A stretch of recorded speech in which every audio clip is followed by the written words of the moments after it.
नमस्ते दोस्तों, स्वागत है आपका थिंग्स टू कार में। दोस्तों, आज जो खबर मैं आपके सामने रखने वाला हूं, वो सच में झकझोर देने वाली है और इसे सुनते ही आप चौंक जाएंगे। वजह साफ है, क्योंकि जनवरी 2026 की जो बिक्री रिपोर्ट सामने आई है, उसने पूरे ऑटो बाजार में तहलका मचा दिया है। आप सोच रहे होंगे कि हर महीने आंकड़े आते हैं, इसमें नया क्या है, लेकिन इस बार जो हुआ है वो बीते कई सालों में कभी नहीं देखा गया। हालात ऐसे हैं कि इसे देखकर आप खुद कहेंगे कि असली मुकाबला तो अब शुरू हुआ है। सोचिए, भारत के बाजार में कुल 14 बड़े कार ब्रांड मौजूद हैं और उनमें से 13 कंपनियां अपनी बिक्री में जबरदस्त उछाल के साथ जश्न मना रही हैं। लेकिन इसी भीड़ में एक ऐसा नाम है जो पूरी रेस में बुरी तरह पिछड़ गया है और उसकी हालत देखकर तरस आता है। आखिर वो कौन सा ब्रांड है और ऐसा क्या हुआ कि बाकी सब रॉकेट की रफ्तार से आगे निकल गए और ये वहीं का वहीं रह गया? इस पूरे मामले पर हम विस्तार से बात करेंगे, क्योंकि ये सीधा आपके पैसे और आपके फैसले से जुड़ा हुआ है। लेकिन सबसे बड़ा धमाका तो दूसरे नंबर की कुर्सी को लेकर हुआ है, जहां टाटा मोटर्स ने महिंद्रा और ह्युंडई जैसे दिग्गजों को ऐसा झटका दिया है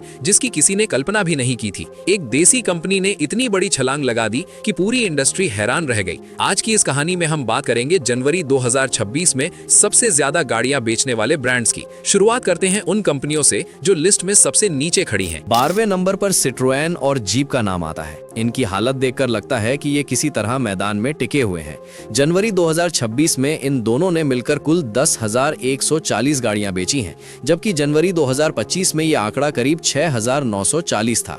यानी करीब 46% की बढ़त जरूर है, जो सुनने में काफी बड़ी लगती है। लेकिन सच्चाई ये है कि भारत जैसे विशाल बाजार में ये संख्या ऊंट के मुंह में जीरे के बराबर है। सिट्रोएन की सस्ती गाड़ियां और जीप की मजबूत पहचान होने के बावजूद ग्राहक अभी भी इनके शोरूम तक पहुंचने में हिचकिचा रहे हैं और ये इनके लिए चिंता की बात है। अब चलते हैं एक पायदान ऊपर, यानी 11वें नंबर पर, जहां एक ऐसा नाम है जिसे सुनकर हैरानी भी होती है और थोड़ा अफसोस भी। निसान वो कंपनी है जिसने कभी भारत में बड़ा सपना देखा था, लेकिन आज इसकी बिक्री में गिरावट साफ नजर आ रही है। जनवरी 2026 में निसान सिर्फ 2,300 गाड़ियां बेच पाई है, जबकि पिछले साल इसी महीने 2,404 यूनिट्स बिकी थी। इसका मतलब है करीब 4% की गिरावट। जब बाकी 13 ब्रांड आगे बढ़ रहे हैं, तब निसान का पीछे रह जाना साफ दिखाता है कि ग्राहकों के बीच इसकी पकड़ कमजोर हो रही है। शायद अब लोग सिर्फ एक ही मॉडल के भरोसे किसी ब्रांड पर दाव लगाने को तैयार नहीं है। 10वें नंबर पर रेनो ने खुद को संभालते हुए अच्छी वापसी की है।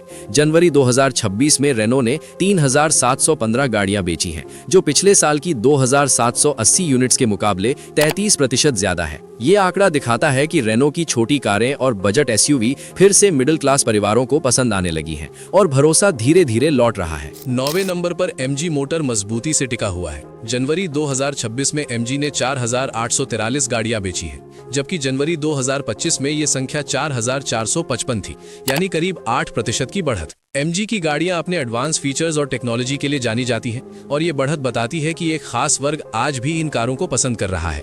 8वें नंबर पर होंडा कार्स इंडिया है। एक समय था जब होंडा हर किसी की पहली पसंद हुआ करती थी, लेकिन आज तस्वीर कुछ बदली हुई है। जनवरी 2026 में होंडा ने 6,193 गाड़ियां बेची, जबकि पिछले साल 6,103 यूनिट्स बिकी थी, यानी सिर्फ 1% की मामूली बढ़त। ये लगभग स्थिर स्थिति है और इससे साफ लगता है कि होंडा के पास फिलहाल कोई नया बड़ा हथियार नहीं है। सिर्फ पुरानी विश्वसनीयता के सहारे आज का ग्राहक ज्यादा देर तक नहीं टिकता। उसे नया डिजाइन और नई टेक्नोलॉजी भी चाहिए। अगर होंडा ने समय रहते बदलाव नहीं किया तो छोटे ब्रांड भी उसे पीछे छोड़ सकते हैं। 7वें नंबर पर स्कोडा और वोक्सवैगन का ग्रुप है, जिन्होंने मिलकर 9,185 गाड़ियां बेची हैं। पिछले साल ये आंकड़ा 7,473 था, यानी करीब 22% की दमदार बढ़त। जर्मन इंजीनियरिंग की मजबूती और ड्राइविंग का मजा आज भी कार लवर्स को अपनी तरफ खींचता है। 6ठे नंबर पर किया इंडिया का दबदबा कायम है। जनवरी 2026 में किया ने 27,603 गाड़ियां बेची हैं, जो पिछले साल की 25,025 यूनिट से 10% ज्यादा है। किया ने कम समय में भारतीय बाजार में मजबूत पकड़ बना ली है। इसका स्टाइलिश डिजाइन और प्रीमियम फील युवाओं को खासा पसंद आता है। 5वें नंबर पर टोयोटा मजबूती से खड़ी है। जनवरी 2024 में टोयोटा ने 30,630 गाड़ियां बेची हैं, जबकि पिछले साल ये संख्या 26,178 थी, यानी 17% की शानदार बढ़त। टोयोटा की विश्वसनीयता आज भी लोगों का भरोसा जीती है और इसके हाइब्रिड मॉडल्स इसकी ताकत है। 4थे नंबर पर ह्युंडई है और यही सबसे बड़ा झटका माना जा रहा है। ह्युंडई, जो हमेशा दूसरे नंबर पर रहती थी, अब 4थे स्थान पर खिसक गई है। जनवरी 2024 में ह्युंडई ने 59,107 गाड़ियां बेची हैं, जो पिछले साल से 9% ज्यादा हैं, लेकिन इसके बावजूद रैंक गिर गई। अब सिर्फ फीचर्स देना काफी नहीं, ग्राहकों की बदलती सोच को समझना जरूरी हो गया है। तीसरे नंबर पर महिंद्रा ने 63,510 गाड़ियां बेचकर अपनी ताकत दिखाई है।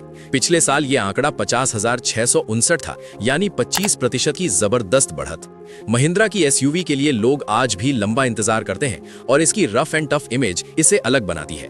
लेकिन इस बार महिंद्रा भी दूसरे नंबर की रेस में पिछड़ गई। दूसरे नंबर पर टाटा मोटर्स ने इतिहास रच दिया है।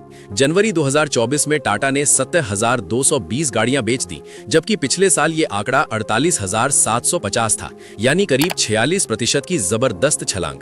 टाटा की 5 स्टार सेफ्टी और इलेक्ट्रिक गाड़ियों ने ग्राहकों का दिल जीत लिया है। ये साबित करता है कि भारतीय ग्राहक अब सुरक्षित और देसी ब्रांड को प्राथमिकता दे रहा है। और अब बात नंबर 1 की। मारुति सुजुकी आज भी बादशाह बना हुआ है। जनवरी 2024 में मारुति ने 1,78,300 गाड़ियां बेची हैं, जबकि पिछले साल 1,73,599 यूनिट्स भी की थी, यानी करीब 2% की मामूली बढ़त। भले ही टाटा तेजी से दूरी कम कर रही हो, लेकिन मारुति आज भी करीब 1 लाख गाड़ियों की बढ़त के साथ सबसे आगे है। इसका मजबूत नेटवर्क, सस्ती सर्विस और आम आदमी के बजट की कारें इसे टॉपर बनाए रखती हैं। हालांकि टाटा की ये रफ्तार मारुति के लिए खतरे की घंटी जरूर है। जनवरी की ये रिपोर्ट साफ दिखाती है कि भारतीय बाजार अब ज्यादा समझदार हो चुका है। अब सिर्फ नाम नहीं, बल्कि सेफ्टी, टेक्नोलॉजी और भरोसा ही जीत दिलाता है। टाटा की उड़ान और निसान की गिरावट आने वाले कल की बड़ी कहानी लिख रही है। अब सवाल यही है कि क्या टाटा कभी मारुति को पछाड़कर नंबर 1 बन पाएगी, या मारुति का राज यूं ही चलता रहेगा? अपनी राय जरूर बताइए, क्योंकि आपकी सोच ही भविष्य की दिशा तय करती है।